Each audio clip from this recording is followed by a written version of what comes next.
Genesis opens with 7 words everyone knows. In the beginning, God created the heavens and the earth. But read the next verse and something breaks.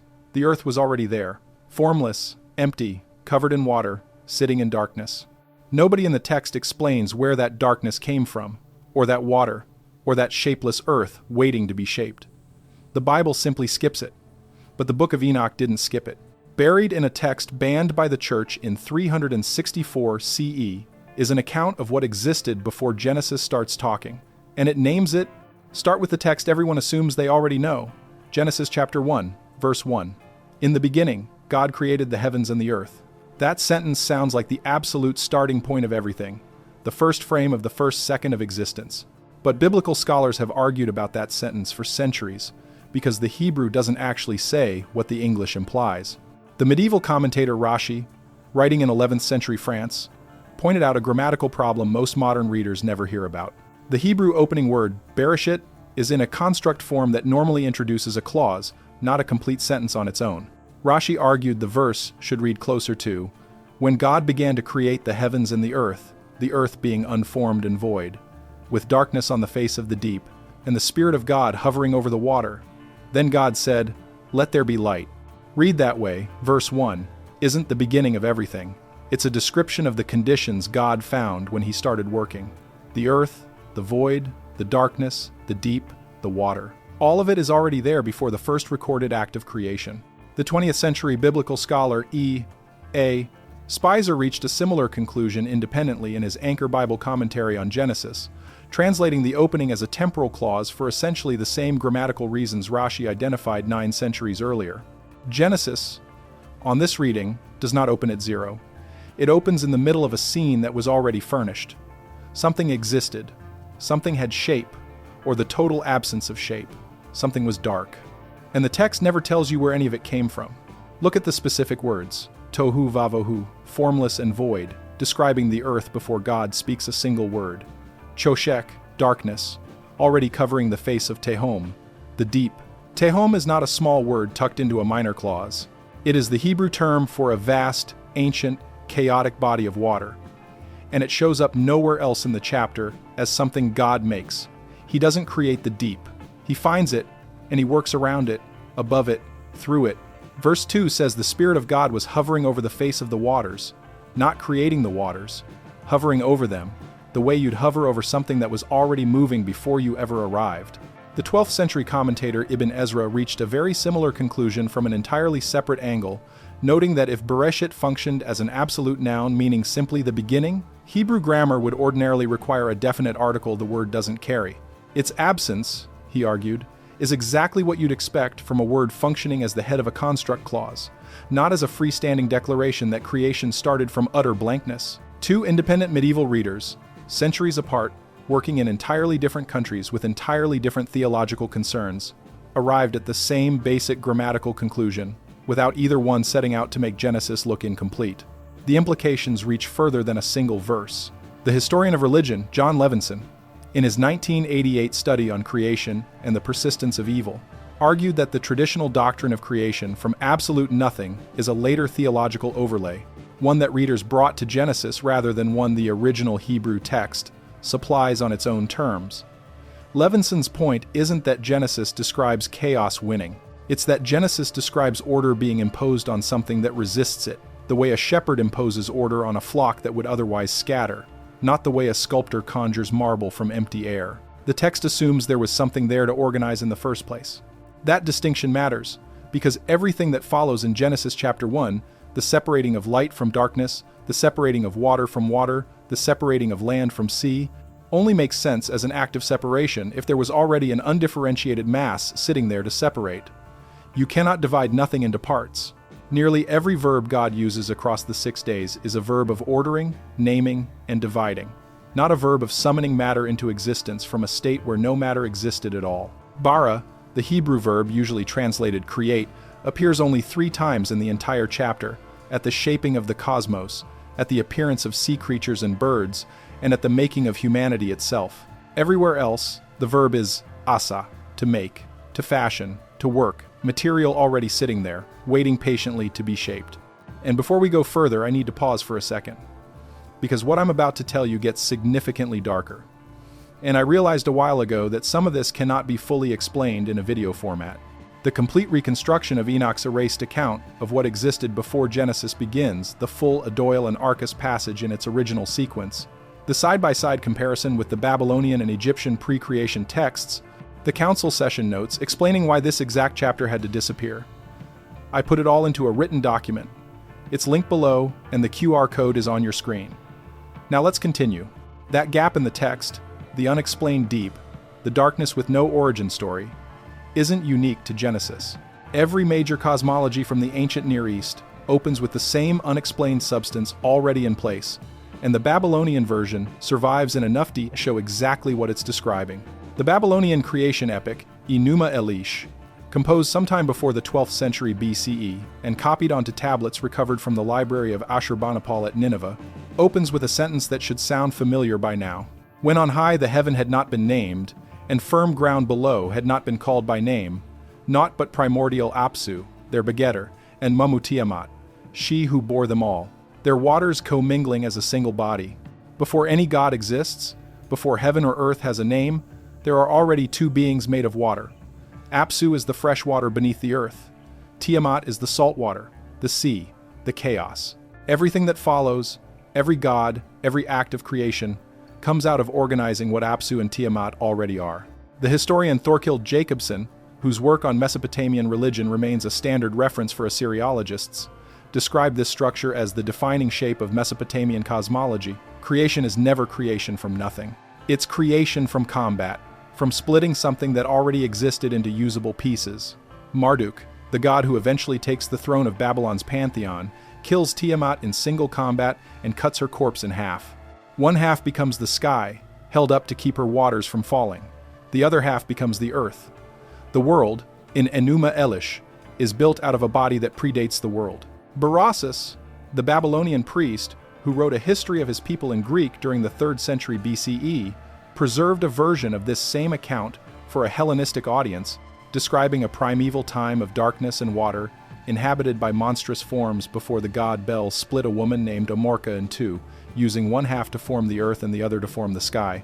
Berossus is writing centuries after Enuma Elish was first composed, in a different language, for a different audience, and the shape of the story hasn't moved an inch. Something dark and watery exists first. A god arrives and organizes it. That's not a coincidence shared by two texts. That's the outline of an idea that was already old before either text was written down. Biblical scholars noticed the resemblance between Hebrew Tehom and Akkadian Tiamat over a century ago. Hermann Gunkel, writing in 1895, argued that Genesis was quietly demythologizing a shared regional tradition, stripping the personal, monstrous Tiamat down into an impersonal common noun, the deep, while keeping the same basic scene: water, chaos, darkness, present before the ordering act ever begins. Not every scholar accepts a direct literary borrowing. The Italian Hebraist Umberto Cassuto pushed back hard on Gunkel's thesis, arguing the resemblance is linguistic, not narrative theft. But even Cassuto conceded the two words descend from the same ancient Semitic root for a primeval sea. Whether Genesis is quoting Babylon or simply drawing from the same well of older language, the outcome is identical. Tehom sits in Genesis chapter 1 exactly the way Tiamat sits in Enuma Elish, already there, unexplained. Older than the story that finally names it. Move from Mesopotamia to Egypt, and the same structure shows up a third time, in a completely different language, on a completely different river.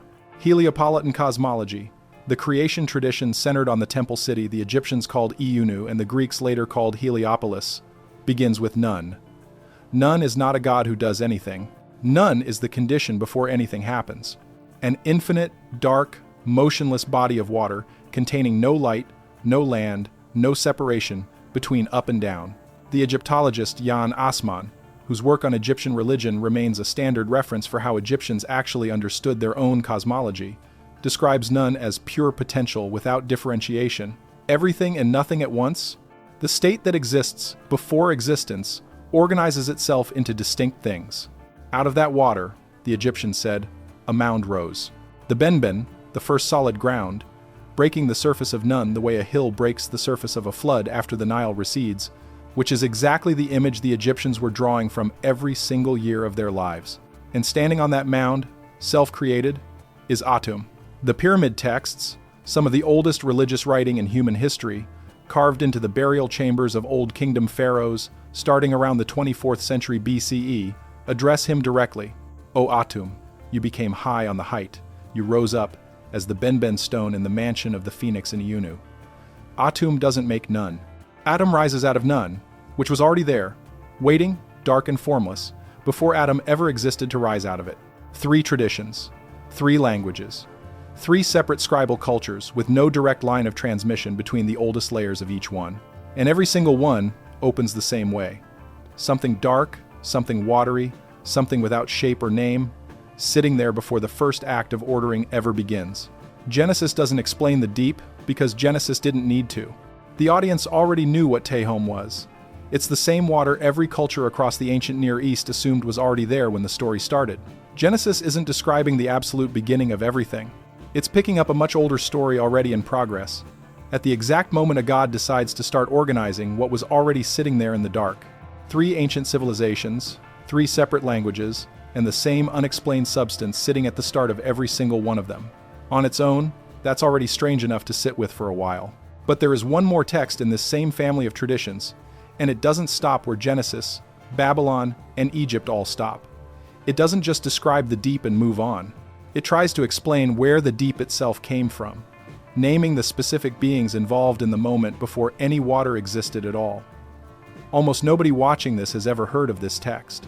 Almost nobody has heard of it, for reasons that become clear once you see what the text says God told Enoch. This isn't the Ethiopic Enoch confirmed by the Dead Sea Scrolls, the one most people picture when they hear the name. It's a separate work, preserved in a different language, by a different church, and largely unknown outside specialist circles. No fragment of it has ever turned up at Qumran. No Hebrew or Aramaic original has ever been located. And yet inside it sits a passage that does something none of the texts covered so far even attempt. It puts a name on the thing that becomes light, and a second name on the thing that becomes solid ground, describing both of them now called out of the total dark, before the water Genesis simply assumes was already sitting there quietly, ever existed in the first place at all. Before we move on to what Enoch says existed before the water itself, stop for a second. What you just heard about Babylon's Tiamat and Egypt's Nun and Israel's Tehom is the part that changes everything. But it only makes sense when you see it written out next to the actual cuneiform and hieroglyphic sources side by side, the exact wording, the shared root. It's all in the document linked below. Take 5 seconds right now, grab it, and then come back, because what comes next builds directly on it. The link is in the description. QR code is on your screen. Here's where it gets specific. Everything so far, Genesis, Babylon, Egypt, describes the deep without explaining it. There's water, there's darkness, and then a god acts. But one text in the Enoch tradition doesn't stop at describing the water. It tries to explain what was there before the water existed at all, and it does it in God's own recorded voice. This is a separate work entirely, called Second Enoch, or Slavonic Enoch, because the only manuscripts that survive are written in Old Church Slavonic, copied by medieval monks in Eastern Europe from a source text that no longer exists in its original language. No Aramaic fragment of it has ever surfaced. No Hebrew original has been found. The oldest manuscripts date to the 14th century, though most scholars, including the translator F.I. Anderson, place the original composition in the 1st century CE, based on internal details that match Second Temple Jewish thought rather than medieval Christian theology. It was first published by Russian scholars in 1880 and translated into English in 1896 by W.R. Morfill, with an introduction by R.H. Charles, the same scholar behind the standard early translation of First Enoch. Chapters 24 through 33 of Second Enoch record God speaking directly to Enoch, describing a period before any visible thing existed. Before any visible things had come into existence, I alone used to move about in the invisible things, like the sun from east to west, and from west to east. But the sun has rest in himself. I did not find rest, because everything was not yet created. God, in this account, is not resting in eternity before creation. He's moving, unsettled, inside a condition of pure invisibility, because there is nothing yet made for him to rest in. And then he makes a decision. I thought up the idea of establishing a foundation to create a visible creation. What happens next is the part almost no one outside specialist circles has ever heard described. God commands one of the invisible things to come out and become visible.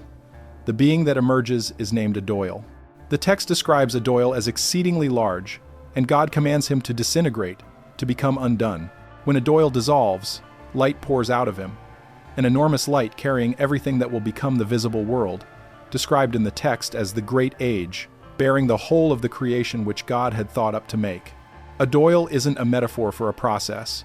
A doyle is a being who exists before the world, who is commanded to break apart, and whose breaking apart is what produces light, order, and the beginning of visible time itself.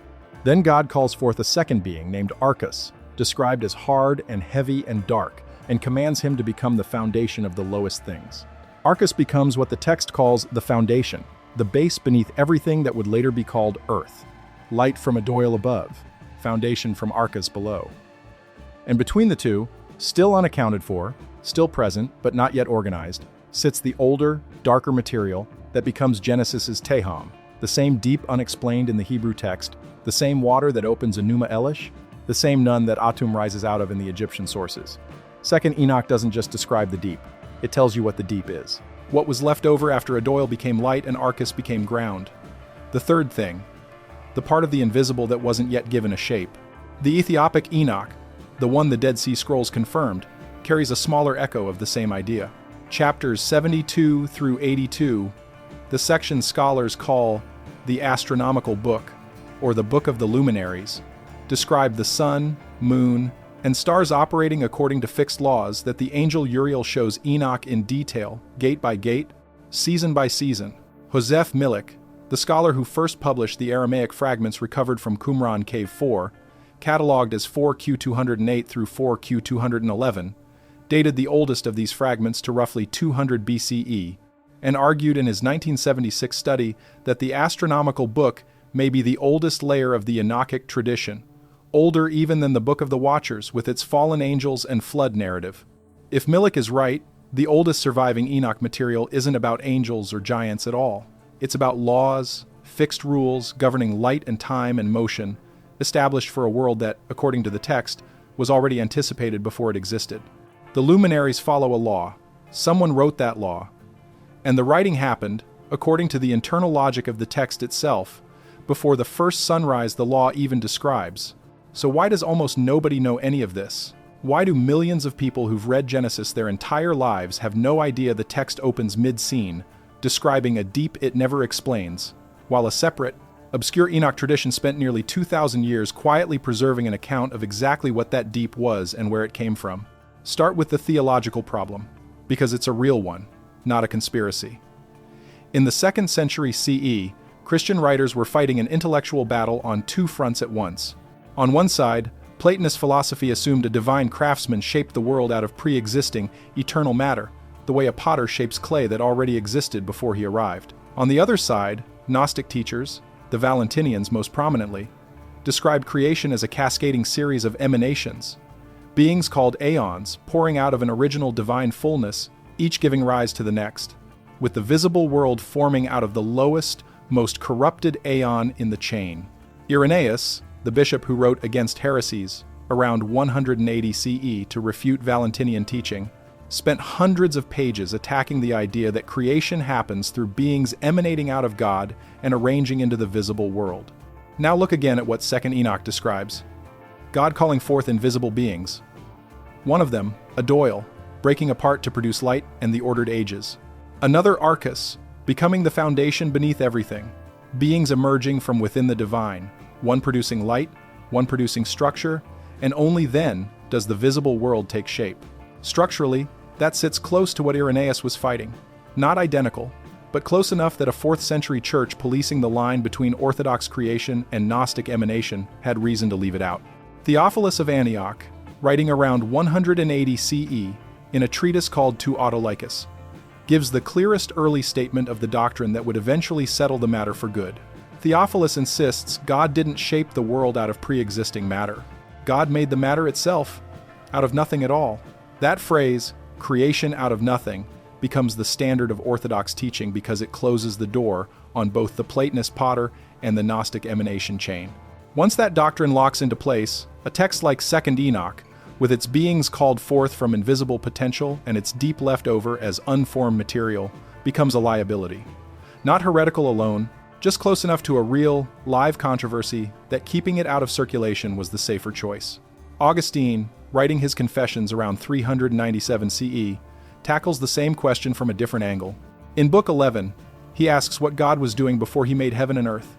The same question 2nd Enoch answers directly, with God moving restlessly through invisible things, unable to find rest. Augustine's answer is almost the opposite. He argues there was no before, because time began with creation, no gap for anything to exist in, because the category of before doesn't apply until the created world starts the clock. A careful answer, and it quietly closes off the exact space 2nd Enoch had filled with Adoyle and Arcus. The Council of Laodicea, meeting around 364 CE, produced the list of approved books that would shape the Western canon, and Enoch, in any form, first or second, didn't make the list. The Council's own stated concerns, preserved in its 60th canon, focus on private books read aloud in church that weren't part of the recognized collection. Enoch, with its named angels, its measured cosmologies, and in the Slavonic version, its pre-creation beings disintegrating into light and ground, sat exactly in the category the Council was built to exclude. Too specific to read comfortably as poetry, too close to controversies the Church had only just settled to read as safe. The Ethiopian Orthodox Church took a different position from Rome and Constantinople, and it's worth understanding why, because it isn't simply that Ethiopia kept a banned book out of stubbornness. The Ethiopian canon, formalized under its own councils and preserved through the Kebra Nagas tradition, linking the Ethiopian crown to Solomon and Sheba, treated 1st Enoch as scripture precisely because Ethiopian Christianity developed with less direct exposure to the Gnostic controversies convulsing the Mediterranean world. The theological minefield that made Enoch dangerous in Rome wasn't the same minefield in Axum. 1st Enoch survived there in Jaez, copied inside monasteries, part of the liturgical life of a church that never had to fight Irenaeus' war. But even Ethiopia didn't preserve 2nd Enoch. No Ge'ez manuscript of the Slavonic text has ever been found. The account of Adoyle and Arcus survived by an entirely different, almost accidental route, carried east into Byzantine and then Slavic Christianity, copied by monks in Bulgaria and Russia who may not have fully understood how close its cosmology sat to controversies the West had already fought and won. It survived by leaving the argument. It moved somewhere the argument had never happened. The fullest surviving account of what existed before Genesis begins, its story owes its survival to a historical accident, a manuscript tradition that wandered far enough from Antioch and Rome that nobody thought to burn it. Put all of it side by side and the picture gets clearer, not stranger. Genesis opens with a formless earth, a darkness with no origin, and a deep it never explains, because the audience it was written for already had a fuller account of that deep in circulation. The same account Babylon preserved as Apsu and Tiamat, the same account Egypt preserved as Nun, and the same account 2nd Enoch preserved in more detail than any of them, naming the specific beings, Adoyle and Arcus, whose transformation produced the light in the ground Genesis simply assumes are already there by verse 3. None of this means Genesis is copying Babylon or Egypt in any simple sense. It means all of these texts are drawing from something older than any single one of them, a shared, ancient Near Eastern picture of the moment right before ordering begins. And Genesis, written for an audience that already knew that picture, felt no need to explain it. It starts mid-scene because its first readers didn't need the opening. They already had it. What they needed was what came after, the 6 days, the naming, the garden. The prologue was assumed knowledge. Only Enoch, in its stranger, less read Slavonic branch, bothered to write the missing part down. The book of Revelation ends the Bible with the mirror image of this same gap. A new heaven and a new earth, the first heaven and the first earth having passed away, and the sea, that same ancient deep, is no longer there. Whatever Tehom was, whatever Adoyle and Arcus represented before Genesis starts talking, Revelation 21 describes its final removal without explaining that either. The Bible opens, assuming its audience already understands the deep. It closes, describing the deep's disappearance with the same lack of explanation. A beginning and an end that both assume knowledge modern readers simply don't have anymore. Knowledge a small, strange, mostly forgotten text tried to preserve in the plainest terms it could manage. Before any visible things had come into existence, I alone used to move about in the invisible things. That's not poetry. According to the text, that's a memory, and it's still sitting there, in Old Church Slavonic, in manuscripts most people watching this will never see, describing exactly what Genesis assumed you'd already know before it said a single word.